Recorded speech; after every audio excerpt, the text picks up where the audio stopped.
अल्हम्दुलिल्लाहि रब्बिल आलमीन वस्सलातु वस्सलामु अला सय्यिदिल मुरसलीन व अला आलिहि व अस्हाबिहि अजमईन।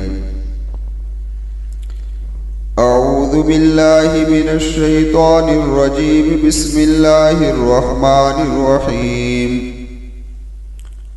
यूसिकुमुल्लाहु फी औलादिकुम लिज़्ज़करि मिस्लु हज़्ज़िल उन्सयैन फ़इन कुन्न निसाअन फ़ौक़ इस्नतैनि फ़लहुन्न सुलुसा मा तरक व इन कानत वाहिदतन फ़लहन निस्फ़ु व लिअबवैहि लिकुल्लि वाहिदिन मिन्हुमा अस्सुदुसु मिम्मा तरक इन कान लहु वलद फ़इन लम यकुन लहु वलदुन व वरिसहु अबवाहु फ़लिउम्मिहि अस्सुलुस फ़इन कान लहु इख़्वतुन फ़लिउम्मिहि अस्सुदुसु मिन बअदि वसिय्यतिन यूसी बिहा औ दैन।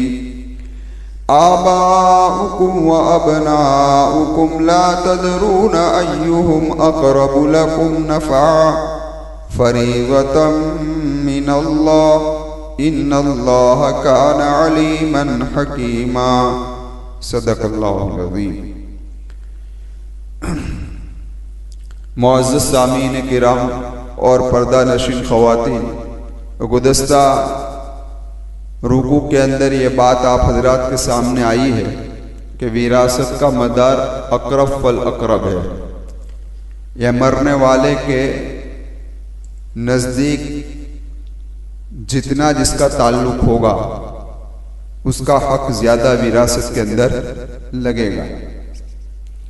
आप जानते हैं कि मरने वाला इस दुनिया से जब रुखसत होता है तो उसका ज़्यादा करीबी ताल्लुक उसकी औलाद से होता है, उसके माँ बाप से होता है।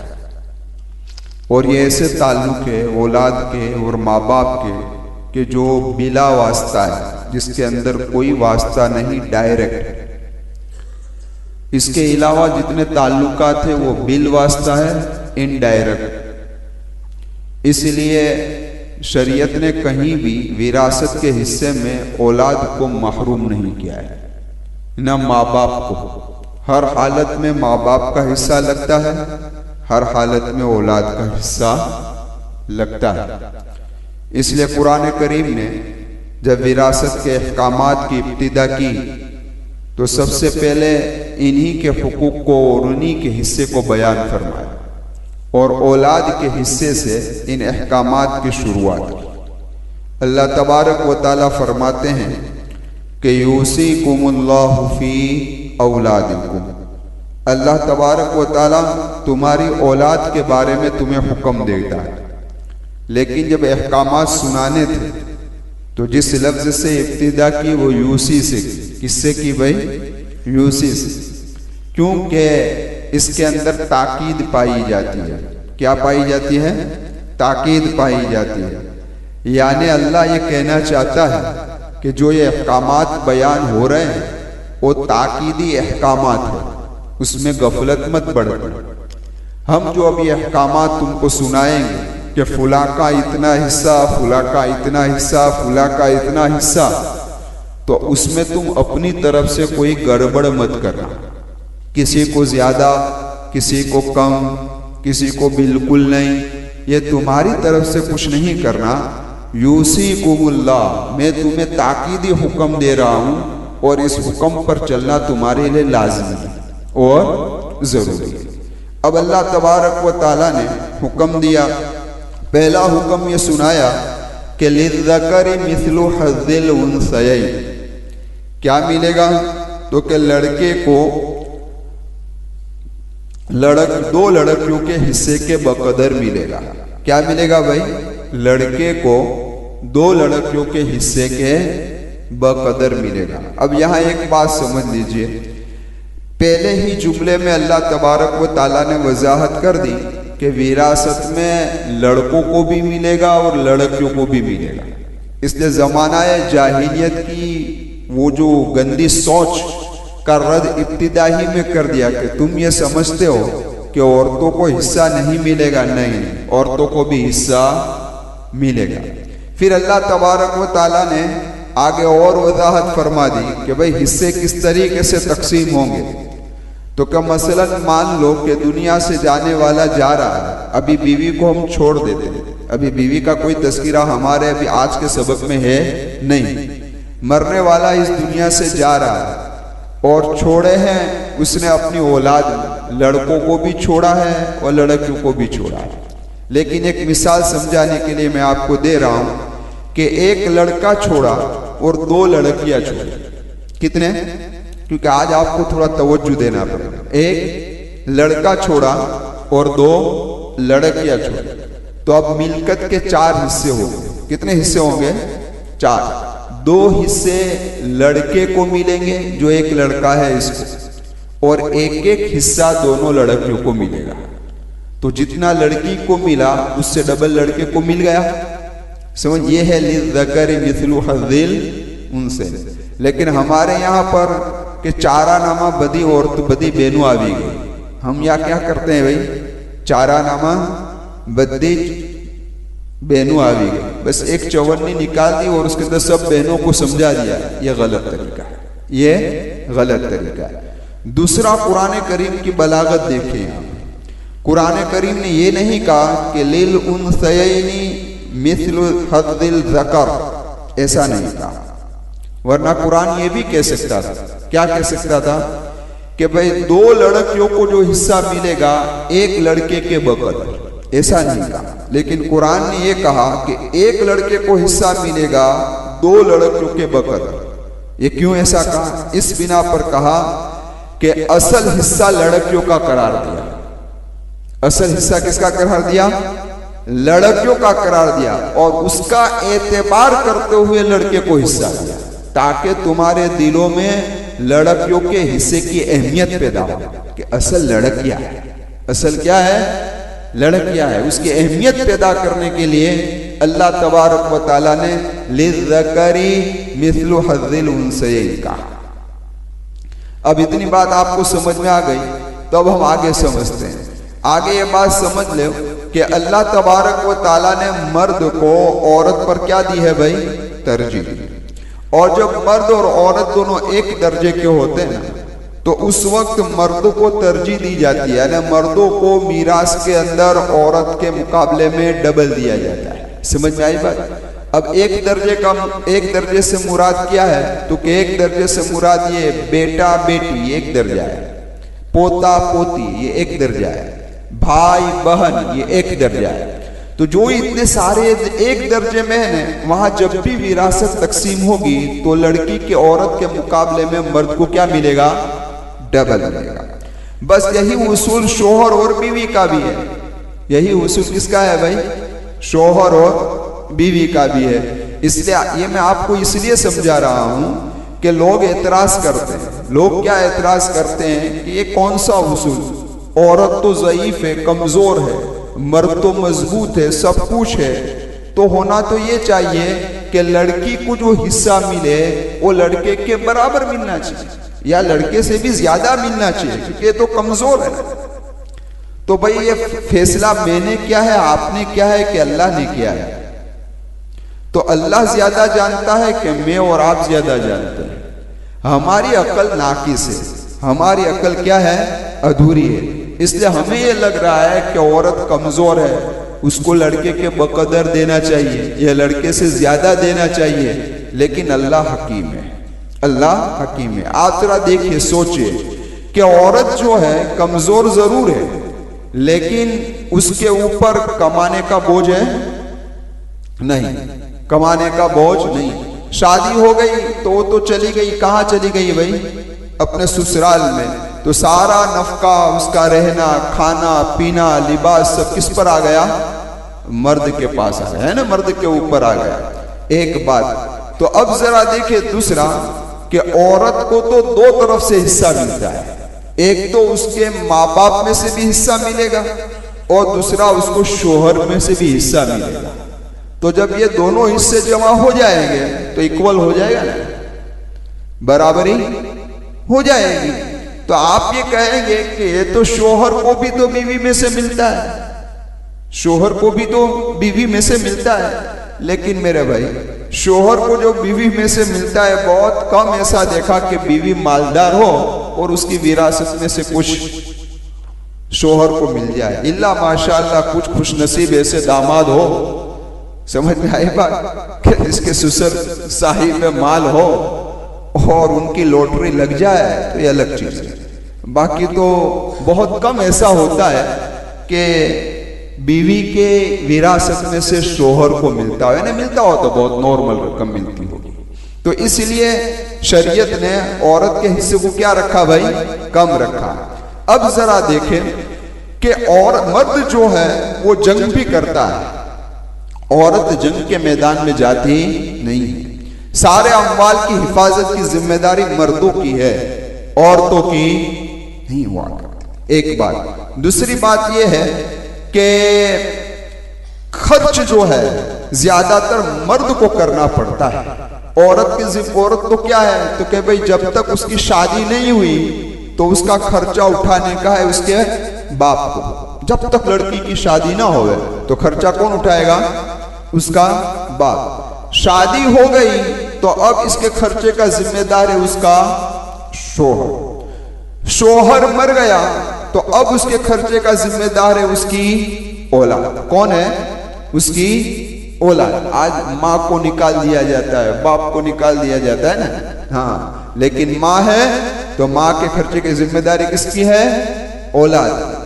औलाद नहीं है तो क्या इस्लामी हुकूमत की। इस्लामी हुकूमत नहीं है तो क्या मुसलमानों का नेक मुआशरा इस औरत की कफालत करे। इस औरत की जिम्मेदारी किसकी है, तफसीली अहकाम इस सूरत की 34वीं नंबर की आयत में इंशाअल्लाह बयान करेंगे।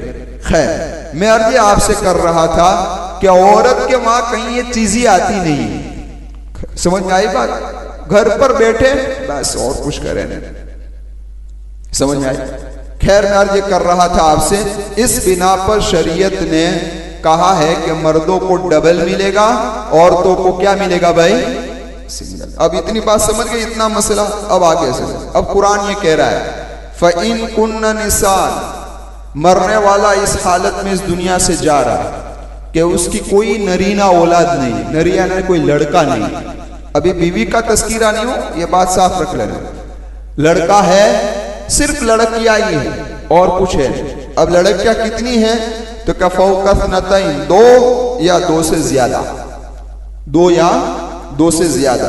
तो अब क्या मिलेगा, तो क्या फलहुन्ना सुलुसा मा तरक, जो कुछ मरने वाले ने छोड़ा है उसके 2/3 हिस्से इन लड़कियों को मिलेंगे।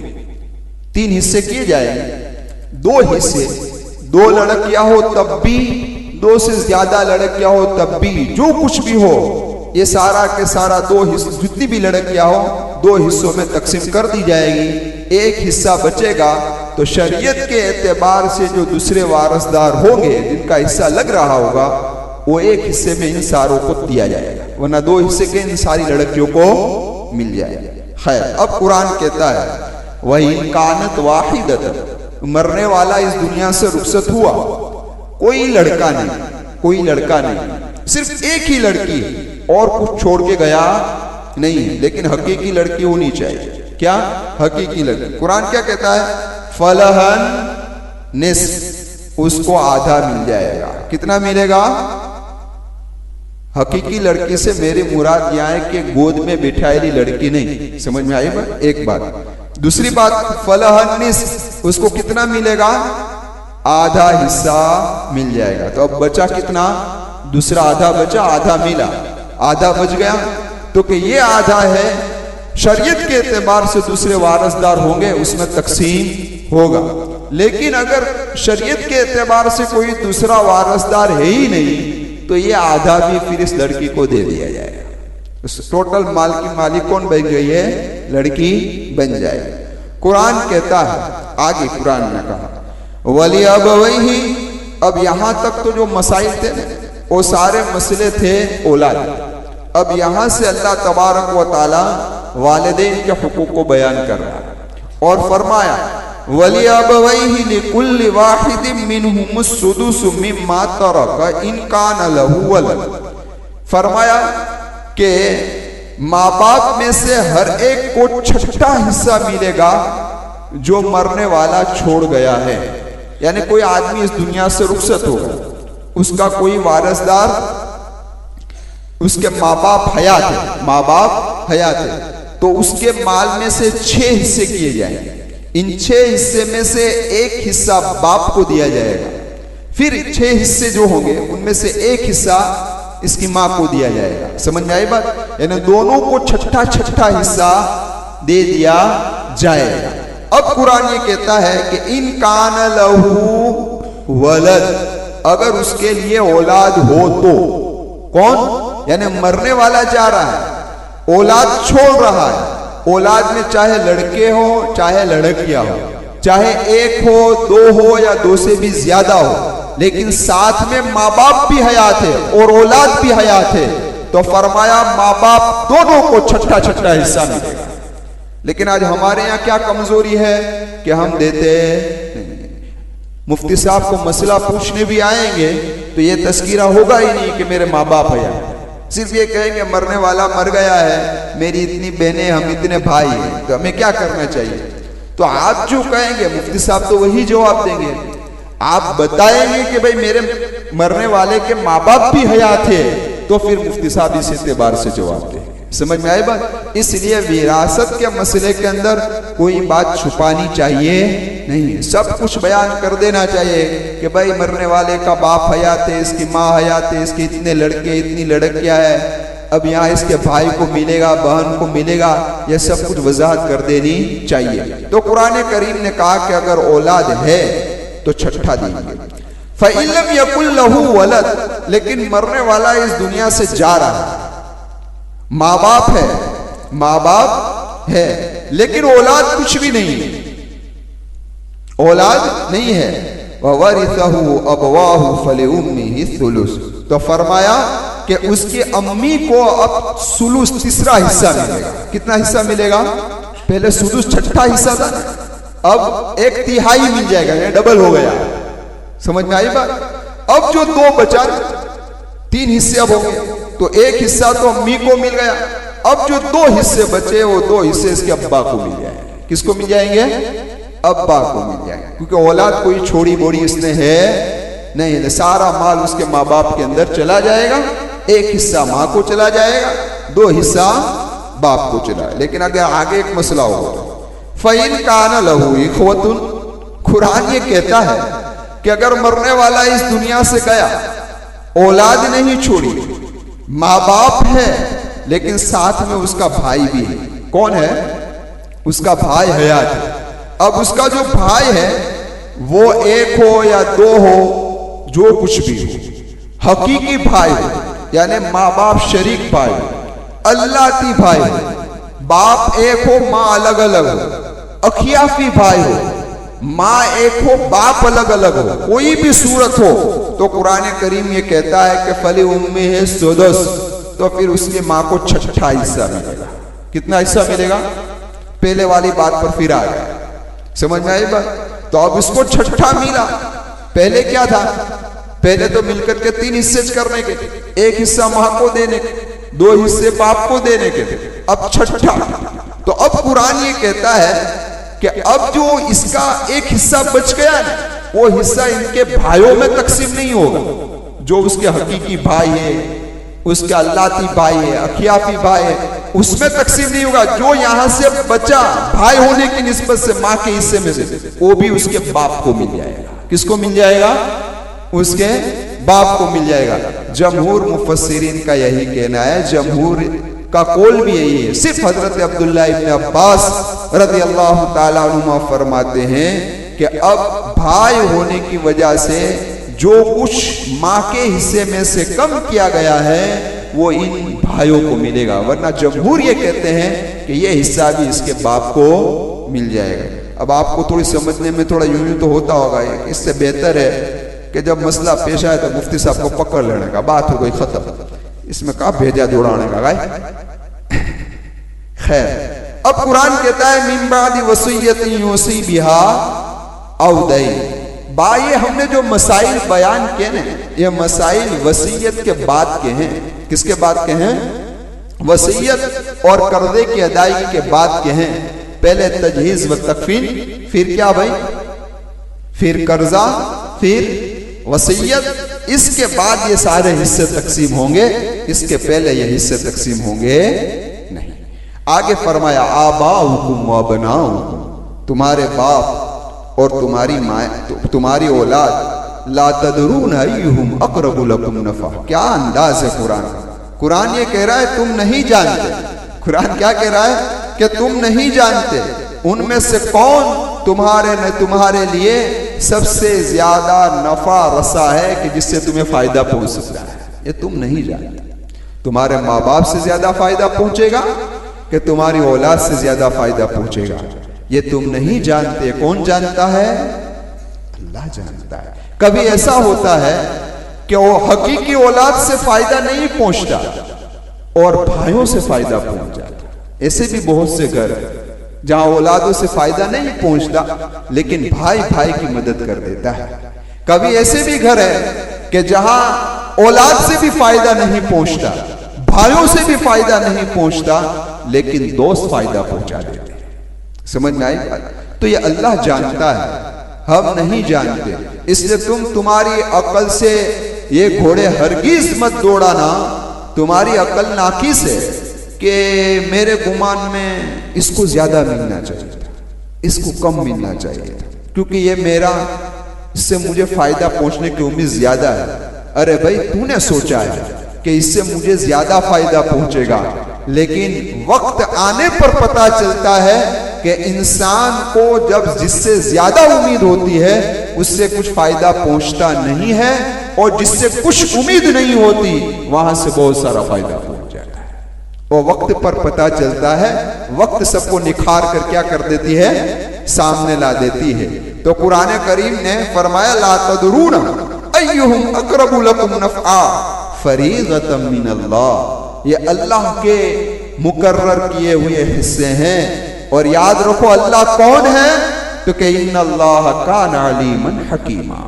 अल्लाह जानता है, अल्लाह के इल्म में है कि कौन तुम्हें ज्यादा नफा दे सकता है, कौन कम, किसको ज्यादा देना चाहिए, किसको कम देना चाहिए। और उसकी सिफत हकीम भी लाए, इसलिए इसने जो हिस्से मुतय्यन किए हैं वो अपनी हिकमत के तकादे से किए हैं, हिकमत के फैसले से किए हैं। तुम अपनी अकल को इसके अंदर दखल दो। तो विरासत का जो पहला सबक था नसब, उसके मुतालिक आज की इस मजलिस में गुफ्तगू हुई। विरासत का जो दूसरा सबब है वो निकाह है, वो इंशाअल्लाह आइंदा कल की मजलिस में आप हजरात के सामने बयान करूंगा। और इंशाअल्लाह आइंदा कल की मजलिस ये हमारी आखिरी मजलिस होगी इस रमजान की। आप कहेंगे क्यों, अभी तो कौन सा रोजा है? 70वां रोजा है। आप कहेंगे 70वें रोजे में ही क्यों छुट्टी रख दी भाई? कल 18वां रोजा है। आप जानते हैं कि 20वें रोजे से एहतिकाफ में बैठेंगे यहाँ इंशाअल्लाह, बराबर है, ठीक। और 20वां रोजा जुमा है, जुमा में तो तफसीर होती नहीं है ऐसे भी। और उसके बाद तो आप रोजाना सुनेंगे इंशाअल्लाह, रोजाना होगा, दोपहर को दरसे हदीस होगा, रात को बयान होगा। तो जुमा से तो आपको रेगुलर आखिर तक आना ही है। तो मैंने सोचा कि दरमियान में एक दिन छुट्टी रख दूं, आपके भी कुछ काम निमट जाए, मेरा भी कुछ काम निमट जाए।